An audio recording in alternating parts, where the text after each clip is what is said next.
Yes, nongeye kukwifuriza ibihe byiza kuri uno mugoroba w'itariki ya 19 Nyakanga umwaka wa 2026. Turi kugenda tugana mu mpera z'umwaka, nizere ko aho muri hose mumeze neza kandi imirimo yanyu ikomeje kubahira.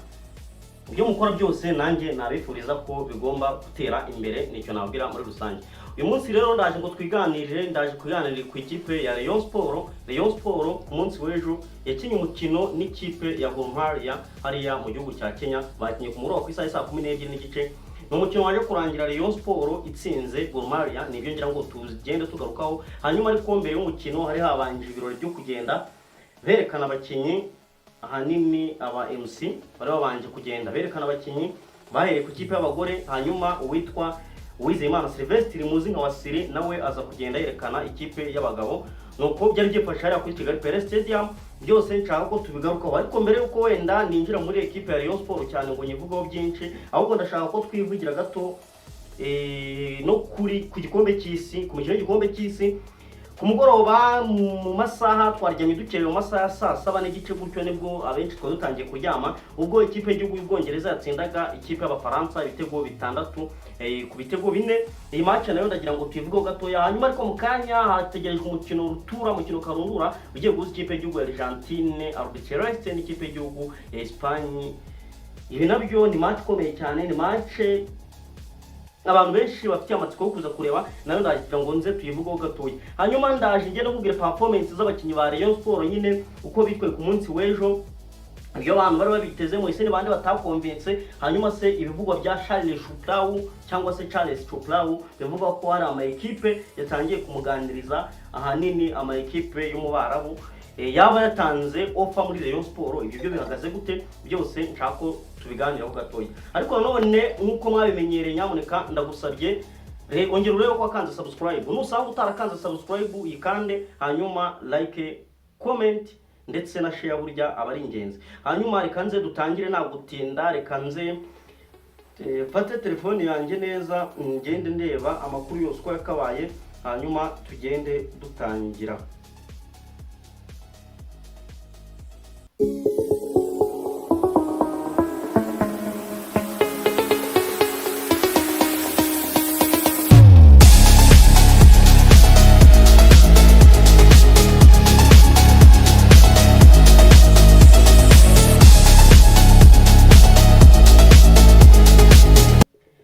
Uko nari mbikubwiye rero, ku mugoroba hari hategerejwe kureba niba noneho Ubufaransa nk'ikipe yahabwaga amahirwe yo kuba yatwara FIFA World Cup 2026 yaza kwitwara neza, ikaba yatwara umwanya wa gatatu bari bahataniye. Uyu mukino wari ufite byinshi uvuze, kuko witwa Kylian Mbappe nawe yari afite gahunda yo kureba ko yakongera ibitego yari afite kugira ngo arebe ko nibura yazatsindira Golden Boot, akaba yatsinda ibitego kubera ko yaranganye ibitego n'uwitwa Lionel Messi nawe ufite umukino ku mugoroba nawe ndibuze kugaruka mu kanya gato.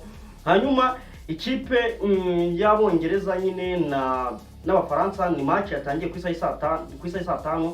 Hanyuma umukino waje kuba ukinwa cyane cyane amakipe yombi afunguye yatakana ku buryo bukomeye cyane, na kipe ya defandaga. Ariko nanone ni umukino tutakurengagiza ko amakipe yombi ntabwo akinisha abakinyi yarasanzwe akoresha, n'amakipe yagiye akoresha abakinyi yari yagiye arura abakinyi bagiye batandukanye, ndetse bamwe bagiye bazamo mu gice cya kabiri. Ni match batari bakaniye umutoza Thomas Tuchel ndetse n'umutoza Didier Deschamps w'Ubufaransa, yari na match ya nyuma asezera ku bafana. Hanyuma ni match yaje kurangira ibitego bitandatu bya England ku bitego 4 by'Abafaransa. Ibitego bya England ni ibitego byatsinzwe n'uwitwa Declan Rice ku munota wa gatatu, umusore w'ikipe ya Arsenal muramuzi. Hanyuma ku munota wa 18 ni igitego cya kabiri cyo bita Konsa, uyu Konsa nawe yaje guterekamo ikindi gitego. Hanyuma witwa Bukayo Saka ku munota 37 aterekamo igitego cya gatatu. Hanyuma bajya ku munota 45 wongeyeho umwe witwa Bukayo Saka aza kongera guterekamo igitego. Hanyuma ku munota 48 uwitwa Kylian Mbappe nawe yaje gufungura igitego cy'Abafaransa. Hanyuma uwitwa Barcola ku munota 54 nawe aza guterekamo ikindi gitego, ibitego 4 by'Abongereza kuri 2 by'Abafaransa. Hanyuma ku munota 33 ntabwo byatinze, witwa Kylian Mbappe yongeye guterekamo ikindi gitego, hanyuma ibitego 4 kuri 3. Hanyuma ku munota 87 igitego witwa Bukayo Saka, uyu nguyu umusore nawe wari wahiriwe n'ino match kabisa, yaje kugenda aterekamo igitego cyiza. ku munota 87 ibitego 5-3. Hanyuma cyakora uwitwa Osman Dembele yaje kujyamo n'abasimbuye aza kugenda atekamo igitego cya 4 cy'Abongereza. Hanyuma ku munota 90 bongeyeho iminota 8 yongeye witwa Jude Bellingham, umusore wa Real Madrid nawe ufite forme kabisa, yaje guterekamo igitego cya 6. Nukuvuga ngo witwa Kylian Mbappe kuri no match nyine nkuko nari natangiye bikubwira yahise agira amahirwe nka 90 kugera no kuba yakwegukana Golden Boot. Witwa Lionel Messi naramuka adatsinze ibitego biri hejuru ya 2, uyu Kylian Mbappe arahabwa amahirwe yo kuba yazegukana iyi Golden Boot. Ikindi kintu ni musa cyane ntarava kuno mukino cyo wamenya nuko no mukino w'abasore b'ikipe ya Real Madrid yabo witwa Orize bivuga ko ashobora kugana muri Real Madrid yitwaye neza, ari mu basore bafite ibitego byinshi, yaba uwitwa Mbappe nawe yagiye 10. Hanyuma witwa Jude Bellingham afite ibitego 6. urumva ko n'abasore b'ikipe ya Real Madrid bagerageje kugenda bitwara neza muri rusange. Uyu mukino rero nta kindi twavuga ubwo Abongereza batwaye umwanya wa 3 nicyo wavumenya.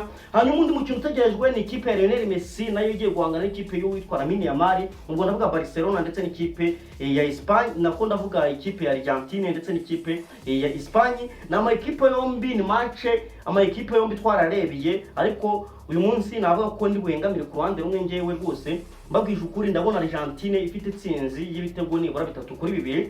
nuko umukino mbona uza kugenda n'umukino ubuze kubamo kwinjizanya byanze bikunze kubera ko impande zombi aba Argentine irasatira ndetse na Espagne ni ikipe ikindi isatira, ndetse nama ekipe yombi yiteguye neza, afite mediani zimeze neza, yaba ku ruhande rwa Espagne ba Rodri barahari bameze neza, n'abandi basore ba Argentine nabo ku ruhande rwa Argentine nabo ba Messi barahari bameze neza, n'abandi benshi bagiye batandukanye baraza kuba bitwara neza, ariko ba Fernandes, Enzo abo bose baraza kuba bameze neza cyane.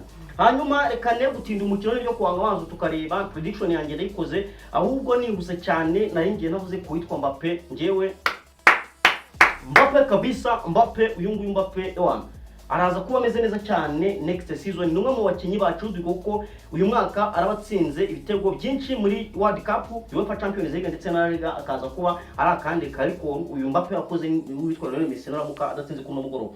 Hanyuma aratiza cyane ikipe ya Rayon Sport nayo ku munsi w'ejo, kuri Rayon Sport niyo nagamije kuvugaho ku munsi w'ejo yakinye umukino wa gishuti na Gor Mahia ku munsi bisa saa 12 bari babanje kugenda berekana abakinyi mu buryo bugiye butandukanye, abakinyi bose yaguze. Ntabwo nje kugira ngo ngende pagarukaho, ahubwo ndagira ngo tugende tureba ese derby yagenze ite byarangiye ute. Ni match Rayon Sport yifasha abasore bagiye batandukanye, umunyazamu nka Dande Junior mwizamu, witwa Kabanga yari kuri 2, hanyuma Ganijuru bamenyero yari kuri 3, umutima wa defense yari mu witwa Charles Chiplau, patron wa defense. Nge navuga ngo niwe man of the match uyu nguyu, nawe nanjye namubashye ndavuga ni uyu musore no mu basore bakomeye cyane. Uyu ni mu basore bagaragaje performance idasanzwe yo ku rwego rwo hejuru ndetse no gukontrola mu buryo budasanzwe cyane kabisa. Uyu ni mu basore wa defense Rayon Sport yungutse.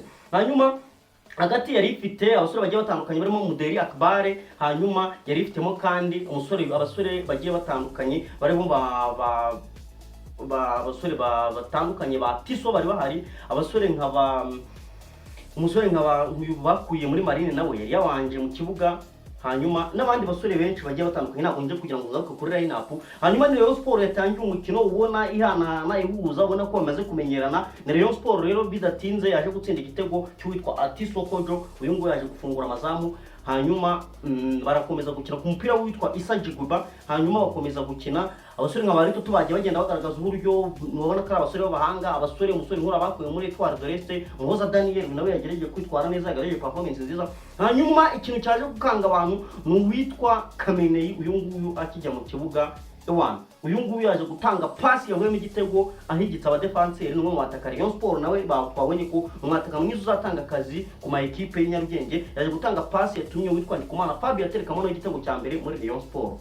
Ikindi kintu wamenya ni uko witwa Charles Chuplau uyu nguyu Murenza Budara yaje gutangaza ko ari ama equipe yagiye amwifuza, yifuza gutanga miliyoni 150 kuri uwo musore Charles Chuplau, ariko Rayon Sport iza kugenda ivuga ko itari umutange. Ikindi kintu wamenya ni Rayon Sport ewana uwitwa Wasiri ku munsi w'ejo yaje mu modoka y'igikoko yanditseho MVP, n'imodoka idasanzwe, byari ibyishimo bidasanzwe ku bakunzi ba Rayon Sport. Rayon Sport rero kandi ivuga ko isi isubira Igicumbi igiye kwitegura Sekafa Kagame Cup bazakina ku itariki 26. Rayon Sport iraza kubikomeye, iraza kubiteye ubwoba. Nyamuneka iyi Rayon Sport yarabikomeye, ndagenda bereka amafoto mugende mureba abasore uburyo bagendaga bitwara neza cyane. nibyo ngibyo biri kuvugwa muri Rayon Sport. Rayon Sport ishyize hamwe nyine yaje kwitwara igikombe cya Rayon Day nyine ku nshuro ya mbere nyuma itangiye gutanga igikombe, yari inshuro ya gatatu cyari gitanzwe. Rayon Sport rero yaje kugenda ikegukana. Rayon Sport kandi yasinye amasezerano bike agera ku myaka 5 n'igice, hanyuma Rayon Sport izajya ibona arenga miliyari imwe ku mwaka mu bufatanye n'ubugenda neza, nandi mafaranga menshi azava muri Skol na Jeruti. Byose ni Rayon Sport iraza kuba imeze neza cyane. Ndumva rero natinze nabashimira neza cyane, nkabasaba kongera kora kumaka subscribe mukayikanda wa utarikanze, hanyuma twari dukomeza kubana abwirana umugoroba mwiza. Hasta la vista, ndabakunda cyane.